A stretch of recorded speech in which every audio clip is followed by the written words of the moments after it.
Pemirsa masih di IDX Langsung Closing dan kami juga masih menggunakan Anda untuk bisa berpartisipasi di WhatsApp interaktif kami seperti yang tertera di layar televisi Anda nantinya. Dan sebelum kita lanjutkan perbincangan, kita akan coba lihat terlebih dahulu 4 saham pilihan yang direkomendasikan pemirsa. Dapat Anda saksikan grafis di layar televisi Anda 4 saham pilihan yang direkomendasikan. Yang pertama datang dari perbankan Big Cap BBCA, tadi pun juga sempat kita ulas sebenarnya. Rekomendasinya adalah akumulasi buy dengan supportnya di 9.300, resisten hingga ke 9.925.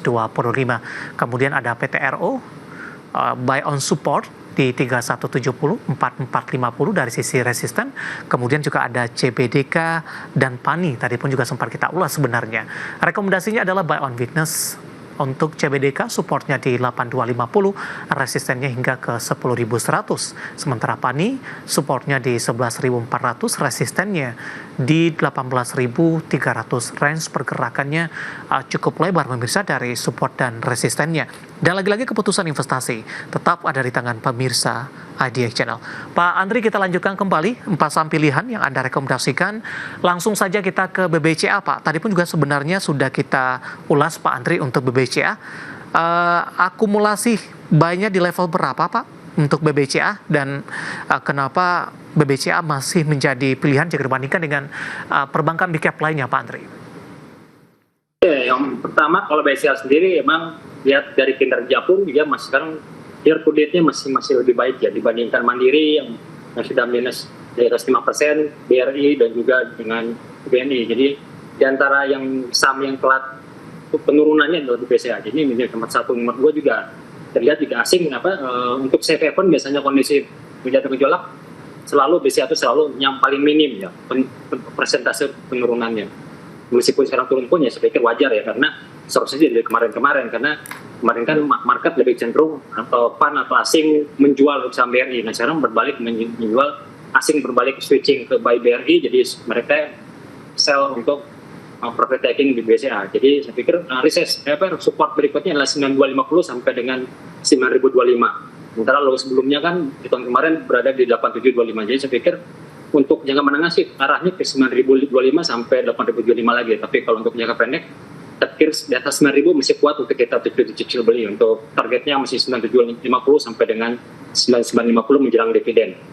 Baik, cukup lebar Pak ini. Apakah harus menunggu ke posisi support yang Anda sebutkan tadi, atau di penutupan hari ini sudah direkomendasikan untuk paling tidak melakukan akumulasi terlebih dahulu?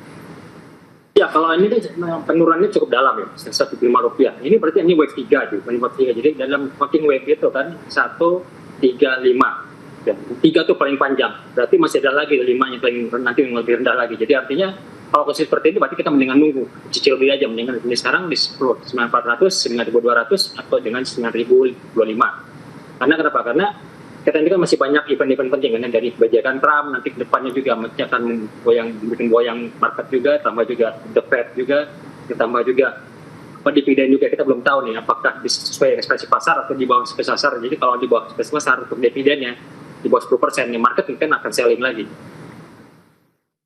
Baik, analisis saham pilihan tadi ada BBCA pemirsa. Langsung saja kita ke PTRO, Pak. Anda lebih rekomendasikan BOS, buy on support, Pak Andri? Ya, kalau Petro saya pikir masih bagus sebenarnya jangka menengahnya ya. Ya, jadi bagus dengan PANI malah dibanding. Jadi kalau untuk kondisi sekarang ini cuman karena dia kemarin tertingginya kemarin menyentuh terlalu cepat ya 4560. Iya. Tapi wajar aja, jadi turun sampai sekarang ini rebound dulu, ini koreksi B, ya nanti C-nya ada lagi. Jadi mendingan kita beli di bawah 3.600 sampai 3.200 untuk Petro ya. Karena Petro kan kemarin juga dapat project juga dari Info kan 1 billion US. Yes. Jadi untuk secara tren harga gas juga ditambah dengan harga minyak juga masih bagus, jadi tambah juga proyek dari Info, saya pikir Petro ya mendingan untuk jangka menengahnya saya beli di bawah 3.600, tapi kalau untuk trading ya saya pikir masih bisa antara 38 sampai dengan 4.200 untuk jangka pendeknya. Baik, hari ini sempat ke 3660 Pak, koreksi cukup dalam untuk PTRO. Apakah memang ini terdampak dari profit taking, kemudian para investor mencoba untuk masuk kembali, terutama 1 jam jelang penutupan perdagangan sesi kedua hari ini? Ya sebenarnya tadi kan kalau ini kan jadi kalau dari floating wave kan artinya itu koreksi A itu kan akumulasi namanya kan, B itu bounce, C-nya itu kan correction atau crash. Jadi artinya kalau B-nya itu berarti ini cuma B aja. Jadi hati-hati, ini bisa sekali naik paling-paling antara 4.000 sampai 4.200 untuk sell on strength lagi. Baru nanti kan dia turun lagi di bawah dia 3.660 menuju 3.200. Itu kita untuk hold untuk sampai dengan jangka menengah. Baik, analisis saham PTRO saham pilihan yang kedua pemirsa, buy on support, dan lagi-lagi keputusan investasi tetap ada di tangan pemirsa IDX Channel. Dua saham pilihan sebenarnya tadi juga sempat kita ulas, ada CBDK ataupun PANI ini. Saya ulang kembali, supportnya di 8250 untuk CBDK, kemudian resistennya hingga ke 10.100. Ulasan singkat untuk CBDK Pak, buy on weakness di level berapa? Ya sebenarnya kan CBDK ini kan sebenarnya karena sentimen aja ya, bukan karena fundamental. Sentimen karena kemarin mengenai yang HGB di pantai tersebut ya, saya pikir juga ini masih simpang siur lah ya. Kita belum tahu benar enggaknya, kan belum tahu apakah itu gangguan atau bukan. Jadi ini masih sentimen aja, market panik karena kemarin ya trigger stop loss. Jadi artinya untuk jangka pendeknya saya pikir ini hati-hati, emang ini rebound dulu harusnya ya, karena ini koreksi B bounce ya, ini rebound dulu paling menuju 9.050 sampai 2.100 untuk sell on strength. Setelah itu akan turun lagi nanti di bawah 8.000 sampai dengan 7.300. Jadi polanya sama seperti kayak PANI ya, polanya sama. Tapi apalagi kalau lihat transaksi hari ini kan besar ya, 500 miliar. Tapi masih jauh di bawah kemarin. Jadi artinya rebound ini berarti tidak sekuat kemarin. Jadi artinya ini reboundnya cuma untuk take profit aja, mungkin jangka pendek ya, bukan untuk kita untuk invest. Baik, kita bergeser ke PANI Pak. Ya sama juga PANI juga ya, tersiksnya hampir 1 triliun rupiah ya. Kemarin lebih dari 1 triliun. Jadi artinya apa? Jadi kenaikan ini tidak bisa mengcover transaksi yang kemarin. Jadi artinya ini relatif lebih lemah dibandingkan penurunan kemarin. Jadi ini terlihat ini polanya pola distribusi. Jadi kalau dilihat technical volume, ya kalau harga naik tapi volumenya di bawah yang kemarin, berarti ini kenaikannya cuma sementara ya. Jadi artinya ini saya pikir ini kenaikannya cuma paling 14.575 sampai dengan resistnya 16.50. Ya, jadi kan tadinya kemarin di 19.600. Jadi artinya kita masih rekomend untuk sell on strength di atas 14.750.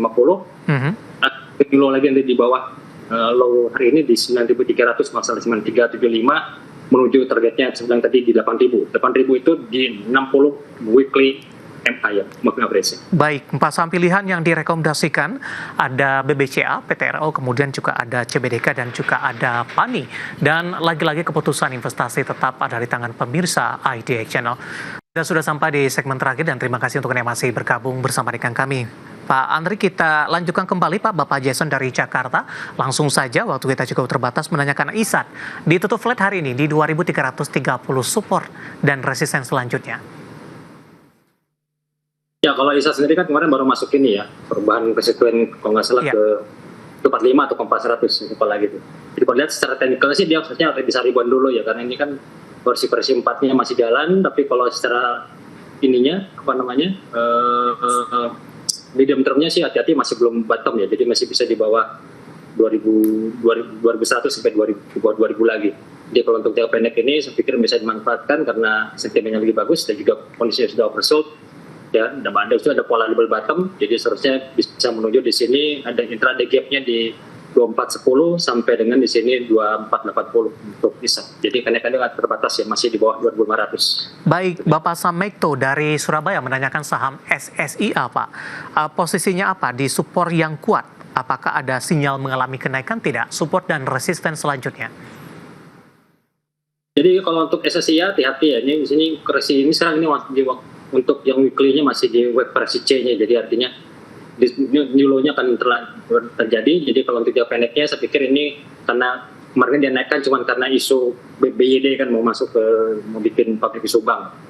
Market udah diskon ya, saya pikir kecenderungan di sini ya untuk teknik rebound-nya di sini kemungkinan di sini antara 1090 sampai dengan di sini 1150 sampai 1090 ya untuk sell on strength. Karena masih bisa menuju di bawah di sini 1000 sampai dengan 900 ya untuk jangka menengahnya. Baik, Bapak John dari Jakarta menanyakan Antam Pak, baru ingin masuk, direkomendasikan tidak?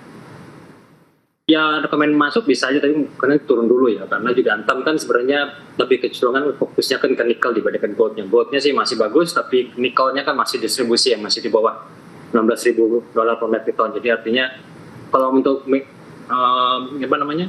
Antam mendingan kita beli di bawah ini ya, di bawah 14.55 atau di range-nya antara 14.10 sampai 14.55.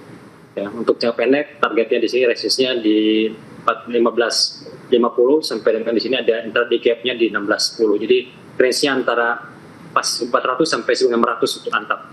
Baik, Bapak Anggiat dari Bekasi menanyakan saham retail Pak, ACES hari ini tertekan cukup dalam ke 755. Analisis dan rekomendasi dan peluang untuk balik ke 800-an kembali. Ya kalau ACES sih masih kecenderungan sih masih turun ya, karena di sini juga terlihat dari sektor retail juga masih kurang bagus ya. Di sini kalau lihat emang dia menuju resistnya kemarin mentok di Cimokunya ya. Di sini di atas resistnya di 790. Jadi emang range-nya antara 790 sampai dengan di sini sampai dengan 840 untuk kita cicil jual. Jadi emang masih weak ya, sama seperti kayak MAPI dan juga saham yang lainnya. Jadi kecenderungannya kalau dilihat ini kenaikannya untuk sementara aja, nanti setelah itu akan dulu lagi nanti di bawah 700 ya. Jadi baik. Baiknya untuk trading jangan menengahnya, kita menembak weakness. Oke, Bapak Joshua Nainggolan dari Lampung menanyakan saham konstruksi Pak Adi sudah punya di harga average 235 Pak Andri. Kalau Adi lagi juga sama ya, di sini juga masih distribusi ya, apalagi juga keputusan kemarin pemerintah juga ya, Presiden Prabowo juga untuk lebih infrastruktur diberikan ke swasta, jadi juga ini kurang bagus. Ya. Lihat di sini dia kecenderungan malah akan turun ya, karena di sini udah mau dead cross, sinyal dari indikator MACD-nya. Jadi ya kemungkinan dia bisa menuju di sini di bawah 220 sampai dengan di sini 212. Ya, jadi kecenderungan kalau punya modal 230 ya saya pikir masih bisa dimanfaatkan ya di sini. Antara range-nya masih 210 sampai dengan 250. Jadi kalau bisa sempat di atas modal sampai dengan 252 atau 260 dengan cicil jual dulu. Baik, Bapak Wijang dari Riau menanyakan saham auto Pak, nyangkut di 2.300, hari ini melemah di 2.090. Ya, kalau auto juga sama ya, sama seperti Astra juga, ya masih belum bottom ya, karena juga koreksi C juga cukup panjang ya, karena ini masih 3, jadi artinya masih bisa menuju di bawah 2.000 ya. Di sini lihat dia bisa menuju, targetnya berikutnya adalah di sini ya, supportnya kuatnya 2020 kalau tembus ke 1795 sampai benar-benar 1850. Jadi auto ya, kalau belum punya mendingan nunggu di bawah 1900 sampai dengan 1780, tapi kalau sudah punya ya mendingan kita untuk agak panjang ya, karena ini kan polanya pola membentuk pola double bottom, jadi mungkin naik nanti menjelang dividen ya, sekitar bulan Februari Maret gitu. Baik, jawaban untuk auto Bapak Wijang dari Riau. Sebenarnya masih ada satu pertanyaan lagi BBRI, Bapak Victor dari Malang, tapi BBRI sudah kita ulas tadi untuk saham-saham perbankan big cap, dan silakan bergabung bersama kami kembali di waktu dan di program sama di perdagangan di minggu depan. Pak Andri, terima kasih juga sudah berpartisipasi Pak. Sehat selalu Pak Andri. Ya, sama-sama. Terima kasih. Baik, terima kasih. Ada Bapak Andri Zakaria Siregar selaku founder grup CTS Saham. Dan pemirsa jangan lupa saksikan program Prime Market Healing yang akan tayang pada pukul 20 waktu Indonesia Barat. Karena urusan masa depan harus terdepan. Aku investor saham. Saya David San Oval, pamit undur diri. Sampai berjumpa kembali.